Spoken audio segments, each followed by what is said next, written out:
Semangat pagi Sobat Sekan. Kali ini gue akan menceritakan alur film Bollywood yang berjudul Sarai Potru. Film ini rilis di bulan November 2020. Garapan film yang sangat apik dan menyayat hati ya sobat. Film ini diperankan oleh sahabat gue yaitu Apama Balamurali, Mohan Bambu, Paresh Rawal, Prakash Belawadi, Urvasi, dan Surya Sivakumar. Film ini termasuk golongan genre action dan drama. Gue kenalin dulu ya guys, sahabat gue. Check it out. Ini adalah Surya Sivakumar. Dia berperan sebagai Nedumaran. Ini adalah Apama Balamurali. Dia berperan sebagai istri, dipanggil Bomi. Kemudian ada Paresh Rawal, seorang CEO. Kemudian Prakash Belawadi, diperankan Prakash Babu di dalam film ini. Urvasi diperankan oleh ibunya, panggilannya adalah Peci. Film ini mengisahkan tentang seorang pria yang memiliki keberanian, tanggung jawab, dan seorang leader sejati. Banyak pesan moral di dalamnya. Keberanian Maran sebagai pemeran pria ini menuai protes karena idenya yang dianggap cukup gila.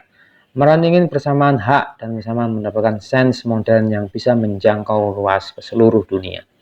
Tidak hanya orang berduit dan punya jabatan, tetapi orang rendah juga bisa merasakannya. Maran berusaha tidak pernah putus asa. Banyak halangan yang harus dia temui, tapi senyum dan berjiwa besar dapat meluluhkan setiap halangan-halangannya. Bagaimana kelanjutannya? Yuk tetap stay tune di tempat kalian ya guys. Sebelumnya jangan lupa subscribe, like, share, dan komen biar gue tambah semangat untuk update film terkeren dan menarik lainnya.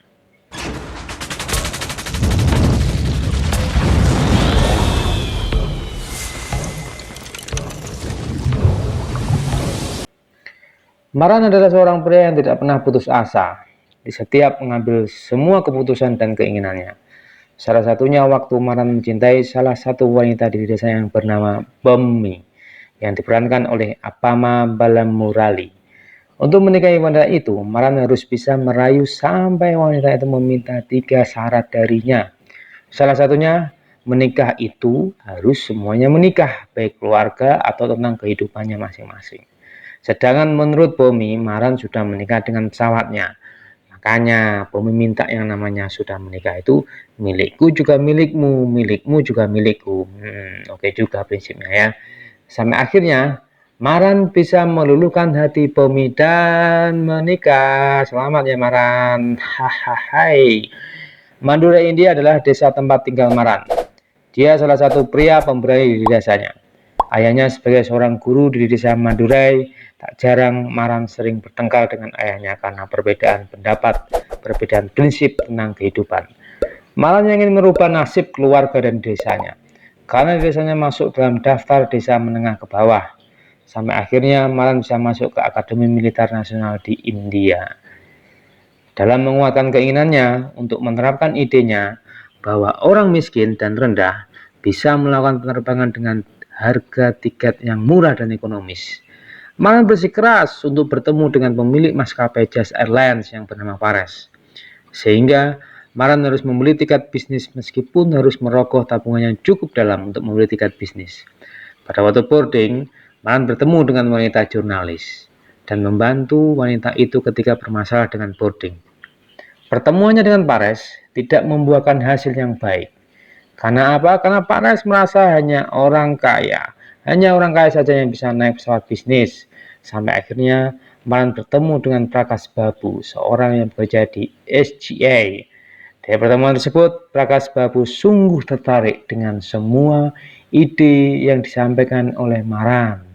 Sehingga Prakash Babu mengundang Maran untuk memberikan presentasi idenya di hadapan semua anggota SGA.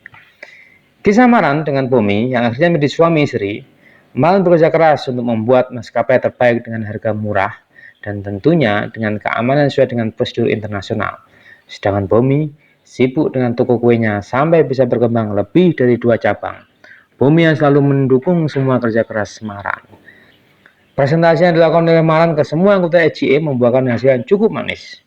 Semua menyetujuinya. Salah satu maskapai yang bisa diajak kerjasama menurut Maran adalah maskapai Plan Am. Maskapai ini bisa memberikan harga sewa yang sangat murah karena maskapai ini pernah terjadi serangan menara kembar sehingga mempengaruhi bisnisnya. Untuk mendapatkan lisensi maskapai, Maran harus mendapatkan lisensi DGCA. Dan Maran harus mempersiapkan uang sebesar 47 lakhs. Oke sobat sekam, mau tahu penyebarannya 47 lakhs? Simak saja. 1 lakhs sama dengan 100.000 rupiah. 1 rupiah setara dengan 190 rupiah. Jadi 1 lakhs rupiah sebesar 190 dikali 100.000 menjadi 19 juta rupiah. Dalam hitungan India, mereka tidak menggunakan juta atau miliar, tetapi menggunakan laksa senilai 100.000. Sedangkan yang crore ini senilai 100 laksa atau 10 juta. Sehingga 1 crore rupiah sama dengan 10 juta rupiah. Sama dengan 2,06 miliar rupiah. Wow. Itu ya sobat, hitung-hitungannya biar tambah pintar. Uang sebesar 47 lakhs didapat dengan cara berhutang dengan rentenir. Dalam perjanjiannya kali ini tidak dapat mengembalikan sesuai dengan yang disepakati, maka harus ditambah bunga dan denda. Kemudian Maran akhirnya mendapatkan lisensi tersebut. Dan semua itu ternyata dibantu oleh temannya wanita jurnalis yang sempat bertemu di bandara waktu boarding dulu, yaitu dengan mempertemukan Maran dengan presiden dan mengungkapkan, menceritakan semua misi dan ide serta keinginan-keinginan yang luar biasanya untuk menjadikan maskapai murah tetapi tetap menjaga keamanan sesuai prosedur internasional. Maran seorang pria yang tidak pernah menyerah. Gagal tumbuh lagi, dan begitu seterusnya. Termasuk pada waktu mendapatkan lisensi tersebut. Maran harus bersabar dalam prosesnya waktu bertemu dengan Dirjen Perhubungan Udara yang pelayanannya sangat-sangat buruk. Selalu menunda-nunda. Ide Maran ini sebenarnya didasari oleh pengalaman pahit dalam hidupnya. Sesuatu yang sangat menyakitkan hati Maran, yaitu pada waktu Maran di Akademi Militer Nasional Udara, ayahnya jatuh sakit dan kritis.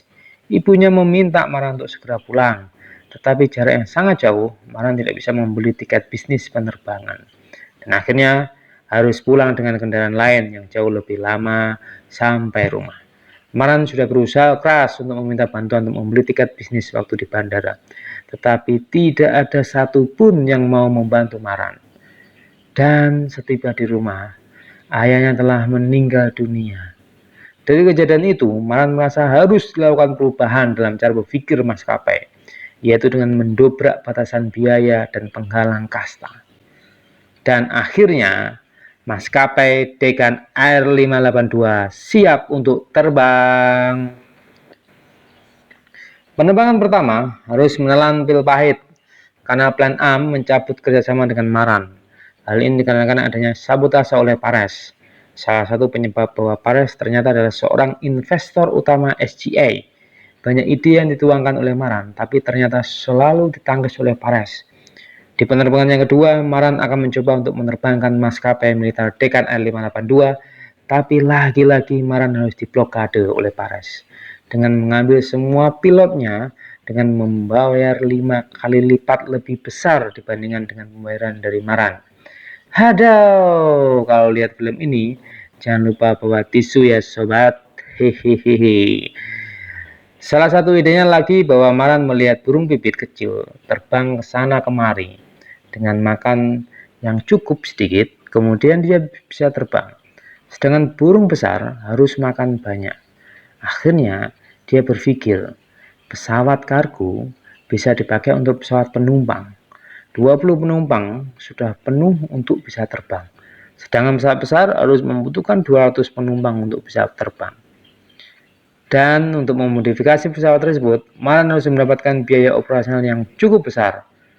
Hei, utang lagi guys. Ternyata semua butuh uang ya guys. Hei, di luar dugaan ternyata Maran dibantu oleh teman dan seluruh orang kampungnya untuk mendonasikan uangnya untuk perjuangan Maran. Wow, luar biasa sobat. I like.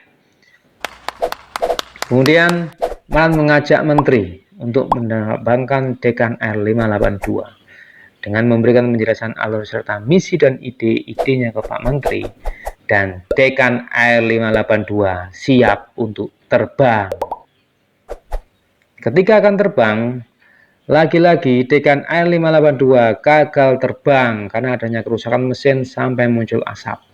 Menteri sangat kecewa dan dianggap ini gagal terbang. Banyak penumpang tidak percaya dengan penerbangan Dekan Air 582 karena faktor keamanan yang tidak sesuai dengan standar internasional. Banyak yang mengecam bahwa harga murah sesuai dengan keamanan yang sangat murah. Kejadian tersebut terulang lagi pada waktu Maran akan menerbangkan pesawatnya dan gagal karena mesin serta pendaratan yang tidak sempurna. Meskipun dengan denda 25.000, Maran tak mencari ide lain untuk bisa mewujudkan maskapainya dengan operasional yang sangat-sangat baik.